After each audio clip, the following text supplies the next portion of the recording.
É possível, sim, lapidar, provocar, seduzir o escritor. Mas o talento, a força de vontade e a paixão, você não pode dar. São inatos.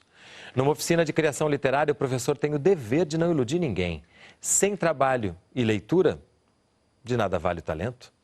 Na Estação das Letras, todos os professores procuram agir com bom senso e honestidade e trabalham para que o aluno também se liberte deles e encontre seu próprio caminho. Se não fizessem isso, os professores se transformariam em algo parecido com o terapeuta que não deseja a cura do paciente, para não perder o salário. Trecho de entrevista com Susana Vargas. O ensino da escrita é o tema do Ciência e Letras de hoje. Um programa resultado da parceria entre o Canal Saúde e a editora Fiocruz.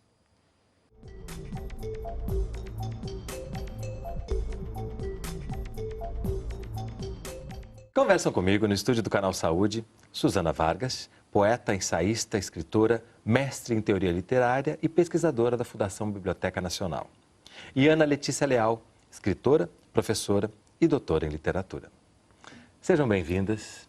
Inevitável começar perguntando como que surge a paixão pelos livros. Como que surgiu, Susana? A história é longa. É uma história de infância. Eu me criei numa cidade de 20 mil habitantes, sem televisão. Só vim ver televisão com 18 anos, sem cinema. Então, eu tinha livros em casa, quer dizer, me agarrei nos livros. Eles eram a saída da imaginação, a possibilidade do mundo, né? E foram, assim, a alternativa até hoje. Depois que eu vim para o Rio, eu estou no Rio de Janeiro há 40 anos, e eles continuam em contato com todas as mídias, né? E eles continuam sendo a minha alternativa de vida. E, assim, também de profissional, também, a vida inteira com isso. E também, assim, uma alternativa para entender a vida. Eu acho, assim, que eu digo que eu dei muita sorte, que eu nasci em 70, e nos anos 70 eu sempre morei no Rio, e já havia aquela literatura infantil aquele mercado muito intenso. E eu morava em Ipanema, e eu tenho a impressão que eu sempre vivi no meio dos livros, porque eu lembro de eu muito pequena, caminhando pela Rua Visconde de Brajá, entrava numa livraria, tinha a livraria Murinho, que era perto ali da General Osório, tinha Entre Livros. Então, para mim, sempre foi muito natural esse contato, assim, não teve assim um primeiro momento, sabe, um mediador, mas depois sempre aquele incentivo, né, permanente, óbvio, da família e da escola. Eu estudei num colégio chamado A Chave do Tamanho, que era todo em torno do Monteiro Lobato. A gente estava sempre lendo algum livro do Lobato. Esse colégio existe ainda, né? E então a gente vivia naquele universo. Assim, minha primeira sala de aula do Recanto Rabicó. Incrível, e ainda não existia o programa de televisão. Então era uma coisa, realmente, você estava ali entrando num ambiente de estudando livro, né? Com a imaginação sendo o tempo inteiro estimulada, né? Falando em estimular a imaginação, falando um pouco desse ensino da escrita, eu abri o programa com uma outra entrevista em que você deu, que você dizia que força de vontade, talento e paixão não tem como ensinar, né? Isso vem. Mas então o que se ensina? Como é que é esse processo de pegar alguém que já tem esse desejo, né? Porque busca algo para aperfeiçoar a escrita ou até para aprender coisas e que organizem, provavelmente, um desejo, o que se pode ensinar? Eu acho que se ensina técnica. Técnica mesmo de trabalho, porque escrever é técnica. Assim como para um músico, o cara ele tem que estudar harmonia, ele tem que estudar, né? E é uma ilusão achar que você sai escrevendo e que tudo bem. Um cara muito talentoso, ele pode se perder o seu talento se ele não souber como aproveitar o talento. O talento tem que ser aproveitado. Eu uma vez conversei com alguém que disse que escrever, sobretudo, é jogar fora, né? É ter coragem de saber que muito do que se escreve não será aproveitado. O Graciliano falava muito isso, que era, sobretudo, você amassar o papel, jogar fora, se desprender ter essa coragem, né? Daquilo que escreveu, que é muito difícil, né? E saber ler aquilo que escreveu, né? Para poder saber selecionar o que você vai jogar fora ou o que vale a pena você levar adiante, né? Você tem que ser também um leitor daquele material que você traz da sua vida. Isso, num primeiro momento, deve ser muito difícil, por causa dessa relação com o que se escreve, né? Também, assim, tem os dois perfis, né? Tem gente que é muito apegado àquilo que escreveu e não quer jogar fora de jeito nenhum e quer achar que aquilo realmente está pronto, como tem também aquelas pessoas que acham que vão chegar na oficina e vão descobrir a fórmula e vão partir do nada e vão sair se desenvolvendo assim, cheguei, fiz uma oficina, virei escritor. É isso. E não há Tem fórmula, as duas né? coisas, assim. Eu acho que essa é uma questão interessante, né? Porque há uma técnica que pode ser ensinada, mas não há uma fórmula que você vai seguir e vai dar certo, né?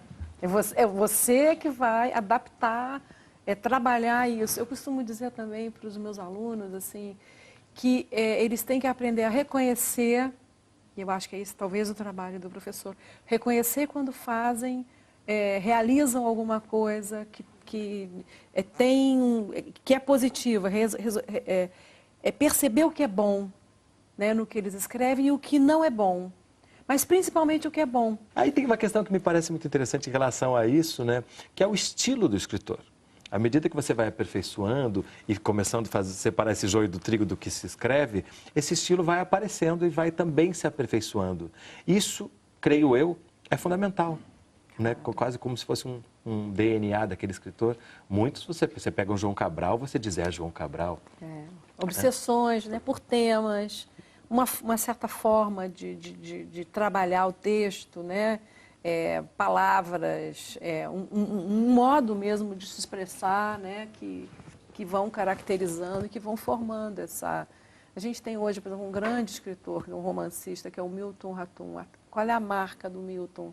É escrever sobre, quer dizer, a partir até da vivência dele no mundo árabe, não é? Ele é de família árabe.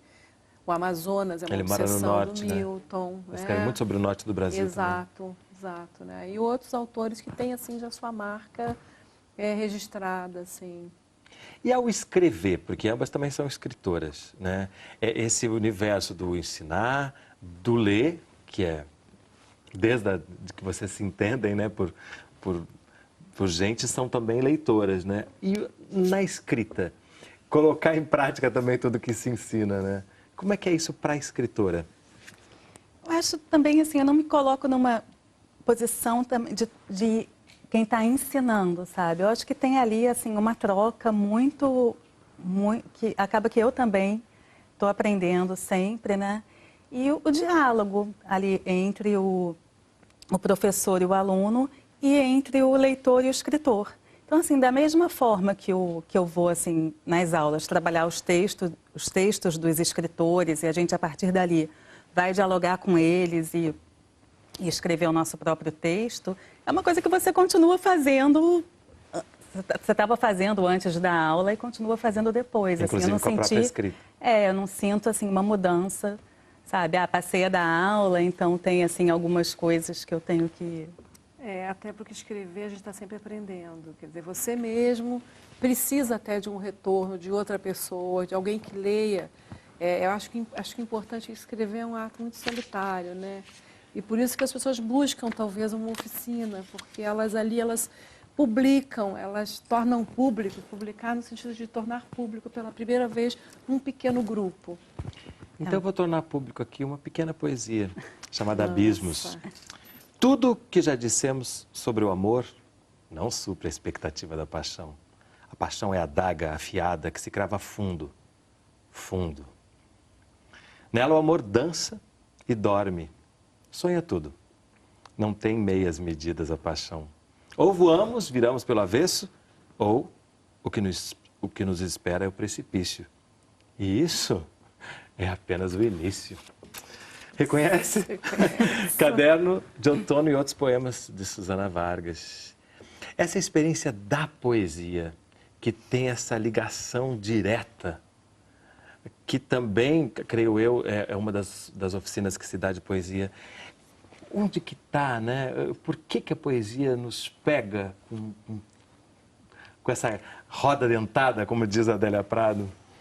O que há na poesia que faz com que a gente fique automaticamente envolvido? Eu acho que, quer dizer, pode parecer uma banalidade, dependendo de quem ouve, mas é porque ela fala direto à nossa sensibilidade, né? Ao coração.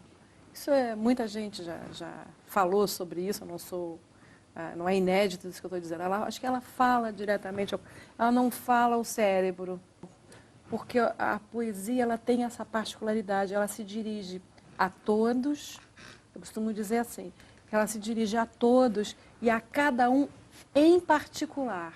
O mesmo poema que você leia, ele vai ressoar dentro da Ana Letícia, dentro de mim, dentro de você, de uma forma completamente diferente. Porque você lê com a sua experiência de vida e você leva ela, quer dizer, o poema, ele, digamos, penetra nessa sua experiência e é uma troca pessoal, né? E ele é um só, mas ele é uma troca muito pessoal. E essa síntese que ele tem também, né? Também. Porque são poucas palavras, geralmente, né? Diferente da prosa, que você discorre sobre. E o poema são aquelas palavras escolhidas, né? Voltando a João Cabral, né? Buriladas, ou não, né? Tem outros que são mais de jorro, assim, mas com uma síntese que você diz, meu, como é que... E aí, quando a gente lê, diz assim, como é lindo colocar dessa forma, né? E como assim também muda, né, o sentido de um dia para o outro. Você lê num dia, o poema é um, você lê no outro dia, o poema é outro. Né? E às vezes, vivo, coisas né? que você conhece desde a infância, né, você não esgota nunca. Mas vamos ver algumas... Eu peguei na internet algumas dicas. Vamos ver até que ponto funcionam no próximo bloco. Não sai daí. O Ciência e Letras volta já.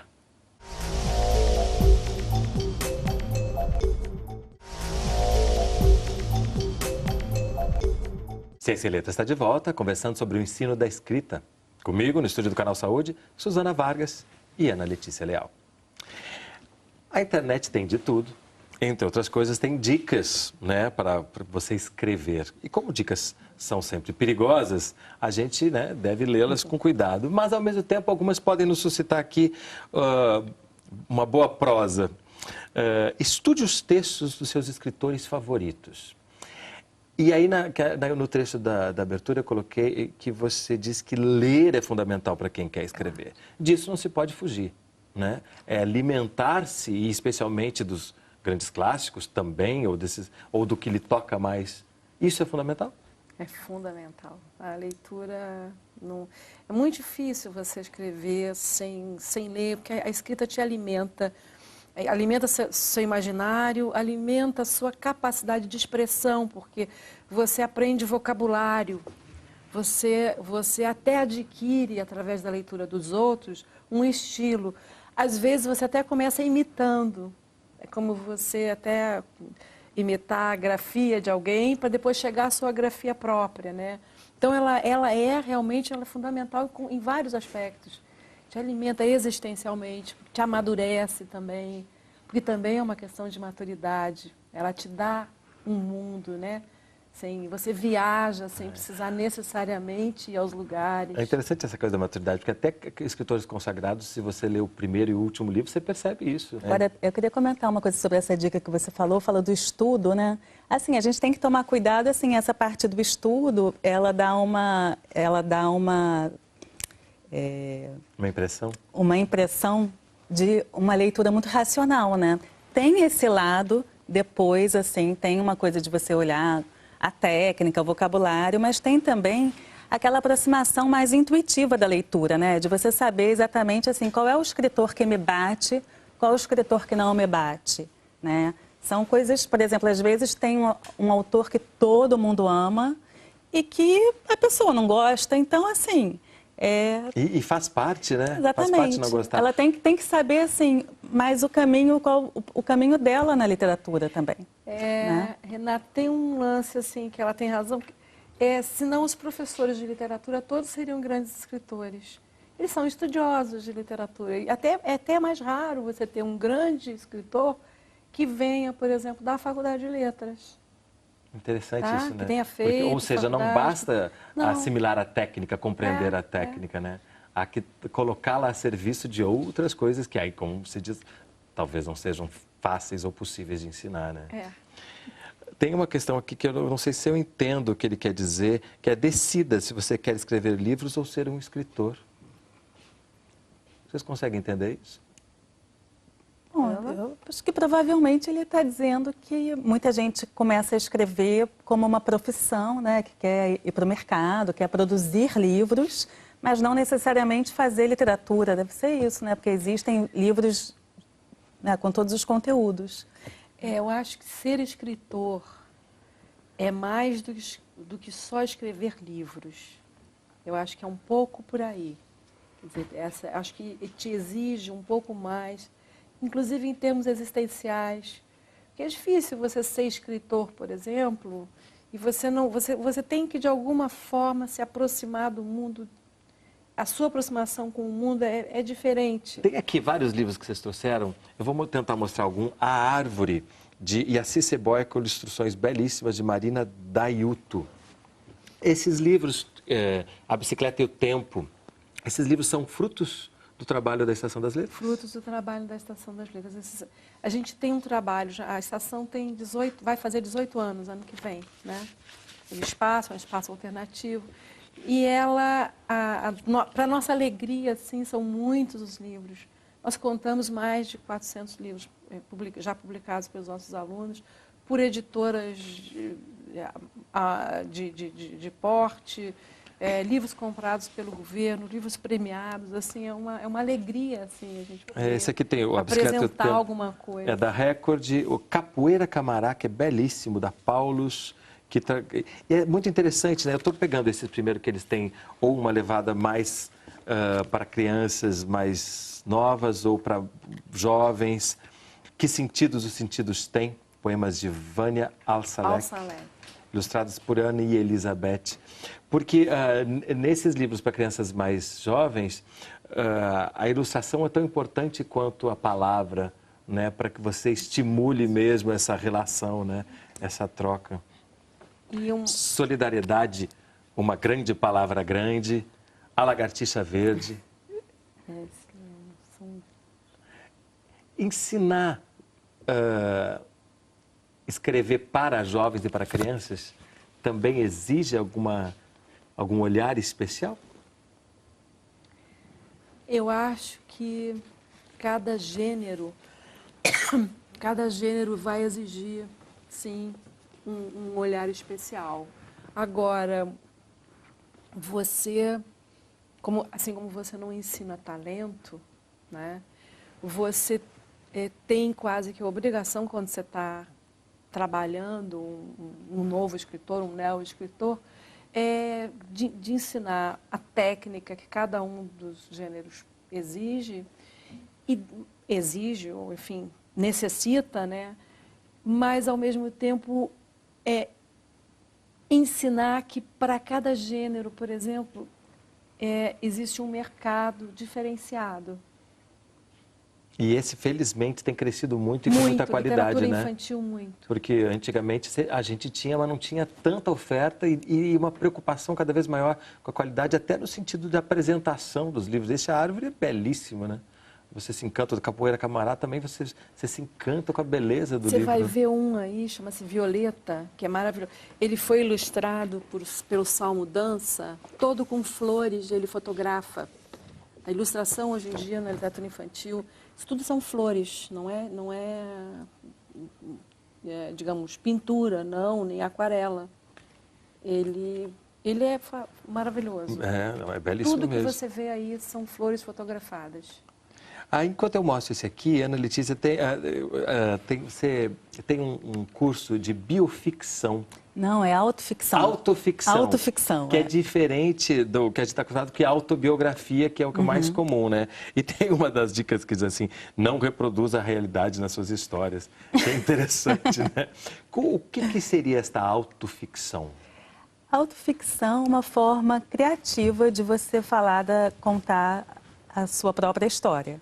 E aí você pode trazer alguns elementos da sua vida para escrever. Você traz alguns elementos, você não precisa ficar preso a eles. Seria exatamente, isso? Você tem uma liberdade. Essa liberdade. Essa liberdade de você inventar. Agora, assim, para o escritor, é interessante assim, você não pegar, vou escrever, por exemplo, vou escrever uma autobiografia. Ou vou escrever uma autoficção e ficar preso naquilo. O interessante da ideia de autoficção é justamente você poder colocar os elementos da sua história de uma forma livre. E se você quiser contar Exatamente o que aconteceu. Literalmente, ou modificar, a gente também não vai ficar, sabe, pesquisando o que é verdade, o que não é. Isso é interessante porque realmente liberta, né? Aí a sua criatividade vai ficar com, claro, você tem, a própria vivência já está dada, né? Mas você não precisa ficar rigoroso em De uma detalhes. forma geral, porque quando a gente quer escrever, a gente está falando de algum sentimento que a gente quer colocar no papel, né? Então, assim, às vezes o sentimento ele fica até mais verdadeiro quando você modifica completamente os fatos. Interessante. Né? Isso acontece. Você fica mais livre, né? E aí você se coloca de uma forma mais verdadeira. O que eu acho legal nesse curso da Ana é que ela usa, assim, quer dizer, a história pessoal, cartas, bilhetes, fotos, quer dizer, você vai pegando, é a sua vida, mas é uma vida que pode se transformar, não é, numa ficção. Né? O que a pessoa quiser trazer, né? Porque a pessoa tem objetos em casa, por exemplo. Eu estava até comentando de uma aluna que falou do óculos da avó que ela guarda. Então, assim, ela tem um óculos da avó que ela guarda. O que aquilo quer dizer, né? Você pode trabalhar com aquilo. E pode ser o estopim de uma belíssima história que passa por essa relação. E tem gente que pensa que não tem nada, né? Aí vai fazer o curso, de repente vai dormir e começa a lembrar o que tem. Tem várias outras aqui, eu gosto da última que diz questione cada uma das dicas anteriores, né?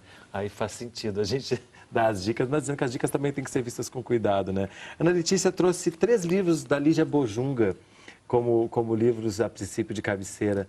A Lígia Bojunga é fundamental, é importante na sua trajetória? Super importante, porque é uma autora que eu comecei a ler em criança, continuo lendo até hoje sem parar. E baseio muito as minhas oficinas na obra dela, assim. Uso um texto ou outro, não muito, assim, costumo começar com um texto dela e sempre promovendo esse diálogo do aluno com esse texto. Agora, assim, ela tem um conto no livro Tchau, que especialmente fala... chama Troca e a Tarefa, que fala exatamente dessa invenção... Um Munch na capa, né? Que é interessante, um trecho do Munch, que fala da invenção. Da invenção a partir do seu sentimento. Então, é uma autora que explica como ela se tornou, que conta como ela se tornou escritora. Aí temos aqui o João Guimarães Rosa, que já foi citado, com Tutameia, que é um livro... me parece menos conhecido, né? É menos conhecido. E tem uma escritora chamada Cláudia Lage, Mundos de Eufrásia, que é uma escritora que está surgindo. É nova no cenário da literatura brasileira, a Cláudia. Quando você me pediu com o livro de cabeceira, eu pensei no Dom Quixote. Pensei em vários livros de poesia que eu tenho, porque eu escrevo poesia. Mas eu resolvi assim, eu vou levar também alguns livros que são importantes e que as pessoas conhecem menos, inclusive uma autora contemporânea que acabou de lançar, tem 2 anos que a Cláudia lançou, Mundos de Eufrásia, que é uma maravilha de trabalho, de texto, não é? Ela fala dessa figura do século XIX, Eufrásia, e que foi uma grande mulher para a época, né? Uma feminista, uma economista, uma das primeiras economistas que nós tivemos. E o Brasil produz escritores impressionantes, né? Tanto historicamente quanto contemporaneamente, né? Está se produzindo muito literatura boa, também independente do advento e do avanço das novas tecnologias, ou até estimulado muitas vezes por elas. Temos cada vez mais e melhores escritores. Isso eu acho que é algo a se comemorar, né? Claro. E o próprio Brasil está se... Acho que a gente não tem memória, tem muita coisa, Mundos de Eufrásia é uma recuperação histórica, né? Então também muita coisa a gente está reaprendendo a partir dos nossos escritores, que também são historiadores de alguma forma. Né? Quando eu trouxe, por exemplo, Tutameia, eu trouxe 2 do Guimarães Rosa. Tutameia é um livro menos lido, quer dizer, não sei se é menos lido, sim, é menos referência, né? A gente fala de Grande Sertão, mas eles são fábulas maravilhosas que ele recria com aquela linguagem rosiana que nós já conhecemos e que servem muito, por exemplo, quando eu vou trabalhar ficção e poesia, quer dizer, essa junção de 2 coisas também, né? Que ele faz belíssimamente em Tutameia. Adoro. Ok. Ele trouxe. Obrigadíssimo pela presença de vocês aqui conosco. Esses livros aqui tem outros que não deu tempo da gente mostrar, mas eles já demonstram essa importância que é você ter espaços onde você possa levar o seu talento, né, a sua paixão pela escrita, mas você possa também dialogar para que questões técnicas possam aprimorar e organizar e aí sim produzir cada vez mais belos escritores. Obrigadíssimo pela presença de vocês. Obrigada a você. Obrigada. Renata. O programa Ciência e Letras é resultado de uma parceria entre o Canal Saúde e a editora Fiocruz. Se você quiser entrar em contato conosco, mandar sua crítica ou sugestão de leitura, nosso telefone é 0800 701 8122. A gente se vê no próximo programa. Até lá. Para entrar em contato com a editora Fiocruz, acesse www.fiocruz.br/editora ou ligue para 21 3882 9007.